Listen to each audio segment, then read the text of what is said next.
Excellent. So I will be your judges for today. My name is Christopher Riano. I am a professor of constitutional law and government at Columbia University and assistant counsel to the governor of the state of New York. Good morning, everyone. It's so wonderful to be with you. My name is Miriam Memar-Sadeghi.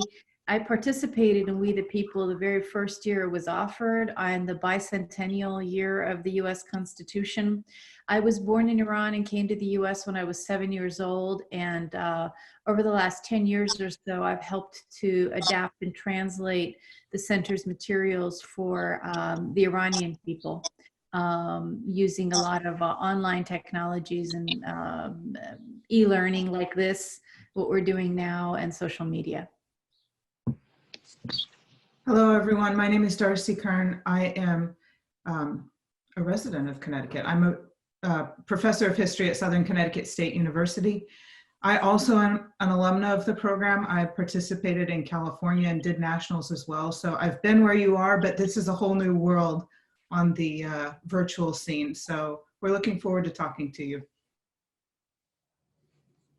And if you could just take a second to introduce yourselves as well as your teacher. I'm Andrew Finkelstein, a junior at Greenwich High School and coached by Mr. Hall, Coach Hamry, and Coach Moore. Hi, I'm Sophie Shabbos. I'm also a junior at Greenwich High School, and I'm also coached by Mr. Hull, Coach Moore, and Hamry. And I'm Eric Stehmann. I'm also a junior at Greenwich High School, and I'm also coached by Mr. Hull, Mrs. Hamry, and Mrs. Moore. Wonderful. So we are here for Unit 1. The question is going to be question number 3. Aristotle asserts in Politics that it is not the form of government, ruled by the one, the few, or the many, that matters most, but rather the ends of government that are most important. Where in the Declaration of Independence and the Constitution did the framers set forth the ends of government? How did the framers differ, if at all, about how the ends of government should be prioritized? And which of the ends of government set forth in the Declaration and Constitution appear to have the highest priority today? You may begin. The ends of government are common good, justice, and security. Evidence of these principles can be found throughout the Declaration of Independence and the United States Constitution. In the Declaration, the framers wrote, quote, that they are endowed by their Creator with certain unalienable rights, that among these are life, liberty, and the pursuit of happiness, end quote. According to the writers of the Declaration, the ends of government are to secure these rights, and, quote, that whenever any form of government becomes destructive of these ends, it is the right of the people to alter or to abolish it, end quote. The Constitution specifically protects the rights outlined in the preamble. These are ensured by the Bill of Rights, specifically Amendments 1 through 10. One example would be the First Amendment. Quote, Congress shall make no law respecting an establishment of religion, or prohibiting the free exercise thereof, or abridging the freedom of speech, or of the press, or of the right of the people to peaceably to assemble, and to petition the government for a redress of grievances, end quote. This amendment protects the negative rights of the people to liberty. The Declaration of Independence was built on a list of reasons as to how the ends of government were not met, and the Constitution was created to build a new nation that met those ends. The framers differed drastically in how they perceived the ends of government should be prioritized. Madison wrote in Federalist Paper 51 that, quote, justice is the end of government. It is the end of civil society. It ever has been and ever will be pursued until it be obtained, end quote. Note that Madison limited the effort towards justice, quote, until liberty be lost in the pursuit, end quote. He was even an architect of the Bill of Rights. Madison saw liberty as an end of justice. However, Jefferson contrastingly wrote, quote, were we directed from Washington when to sow and when to reap, we should soon want bread, end quote. Jefferson is advising here that the government should stay away. People will starve if the government dictates how they should do their jobs. In his inaugural address, he said that the will of the majority, quote, to be rightful must be reasonable, that the minority possesses their equal rights, which equal laws must protect, and to violate would be repression, end quote. Jefferson was confident in man's ability to reason and therefore the majority, but did not think people should be allowed to vote away the rights of others. Nevertheless, the ends of government ultimately came down to limited versus proficient government powers rather than just state versus federal. It was eventually compromised in the Constitution between the framers through checks and balances and a government based on the consent of the people. The application of Jefferson's end of government was best summarized by Locke, from who Jefferson was influenced. The Lockean view is that the end of government is the preservation of the individual's property. This is done through laws preventing one person from infringing upon the property rights of others, a court that determines whether these laws are broken, and finally, the police to enforce this. We can add the military to this thinking because it protects our rights from foreign aggressors. George Washington wrote, "If we desire to secure peace, one of the most powerful instruments of our rising, it must be known that we are at all times ready for war." This view is seen today on the political and libertarian right. It is a movement away from classical republicanism or a common good-oriented government. An example of this is the Personal Responsibility and Work Opportunity Reconciliation Act of 1996, which was made in response to the Madisonian justice-driven War on Poverty and Great Society initiative. One component of this act was to replace the Aid to Families with Dependent Children program to a more mild temporary assistance for needy families, which was thought to reassert America's work ethic, as the contemporary U.S. Chamber of Commerce claimed. However, the United States recently passed the Families First Coronavirus Response Act, which, as titled, provides paid leave, establishes free testing, protects public health workers, and provides important benefits to children and families. And they did it in bipartisan fashion. The vote in the Senate was 90-8. Today, America is embracing the Madisonian end of government ever increasingly, and the fact we are in a time of crisis perpetuates that. Thank you. We are now open to questions. I'm curious to hear more about this concept of good government. Do you think that the definition and the way that good government looks is different today than it has been historically? I would say it is, because the norm has shifted towards the side of positive rights opposed to strictly negative rights. Because Madison at his time, even though we were saying justice was an end of government, he was not a detractor of liberty at all as an architect of the Kentucky and Virginia plan. However, the people who were influenced by Madison and today, and the norm has shifted towards education being a right as not even in question, and soon we are going to consider healthcare as being a right. Yeah. Sophie?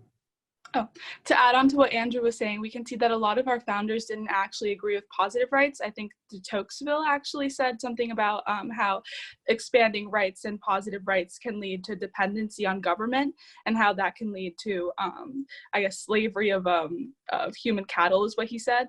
So we can see that a lot of founders did not believe in it, and Madison was kind of like wishy-washy in the sense that he didn't always go as with what he said beforehand. We can see that through like the phases of him like writing the Constitution or during his own presidency. So we can see that a lot of our founders didn't actually believe in positive rights at the beginning.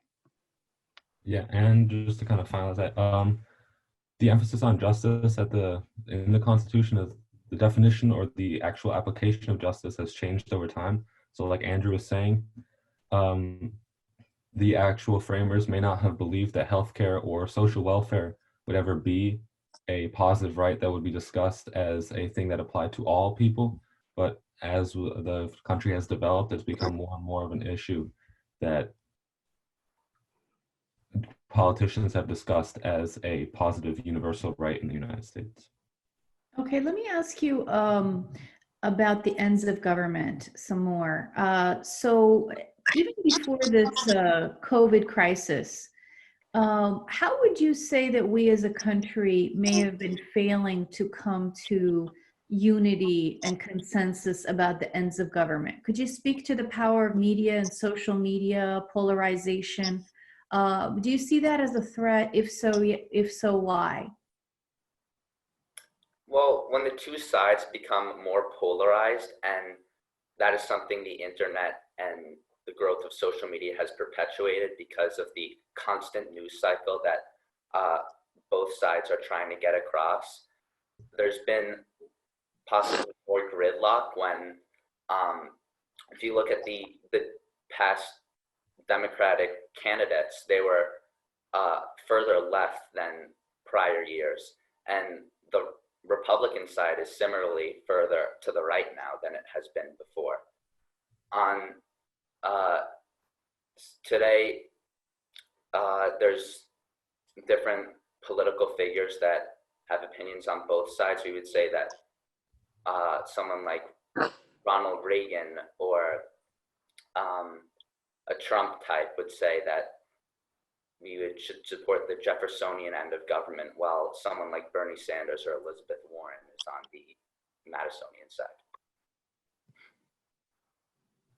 And also, yes, the social media aspect, I think it does help to perpetuate this issue just because of the way that it's designed to create more news for the people that in the type of news that you would like to see. And thus, the issues that you do see on your feed, they do influence the way in which you think. I'll also argue that in coronavirus times, it's definitely easy to see that there hasn't been really struck a balance. There hasn't been a balance over the past few years, because if the moment a pandemic strikes and unemployment rates shoot up to 20%, and a lot of the nation needs government help because they can't make it past a single paycheck without having that kind of money, then there's obviously some sort of issue that needs to be addressed for future crises like these. So I do not believe that there's a balance that's been struck that way. Yeah, speaking of the economic consequences, you talked about Locke and property. You talked about people having the ability to alter or abolish. You talked about the Bill of Rights. And I mean, we're seeing a lot of debate about this now, about whether people have a right to assemble, even though there have been stay-at-home orders, a right to critique their government. So I wonder if you could speak about how we're seeing this positive right to health care with people exercising their First Amendment rights, and even up to the idea of altering and abolishing the government. So one, we don't think that our First Amendment rights are limited in some cases. For example, in the Chaplinsky versus v. New Hampshire case, they said you can't use fighting words. Similarly, your right to assembly could be limited when you're putting other people in physical danger and you're using, that could be argued to be physical force against another person and hurting the rights of people with pre-existing conditions or old age. For the concern about eliminating the government, like, I don't think the people should be able to vote away the government, because you shouldn't be able to vote away your rights, as the person said.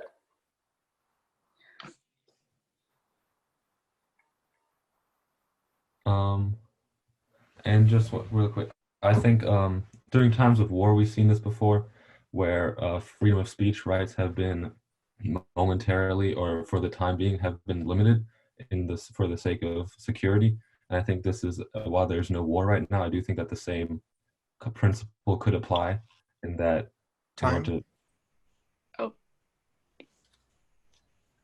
it's okay, you can finish your, you can finish your sentence. And just because it might not be a war right now, but I do think that the crisis calls for a similar type of action plan in which the right to assemble could be restricted for some time, just to keep people safe. Okay. Thank you all very much. Okay, so, I think you guys did a great job, right? This is a completely new format. And I think it's really incredible to see everybody doing so well on Zoom as we all attempt to, do this a little bit differently this year. I like how you answered the definition of good government. Your introduction was strong. Each of you's participated. I can see that each of you has really thought deeply about some of these really complex questions.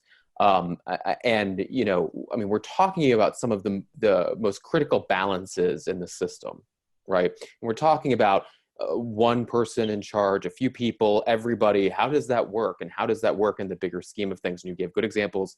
You each were able to answer the questions well. So you should be very proud of yourselves. You did a good job. Thank you. Thank you.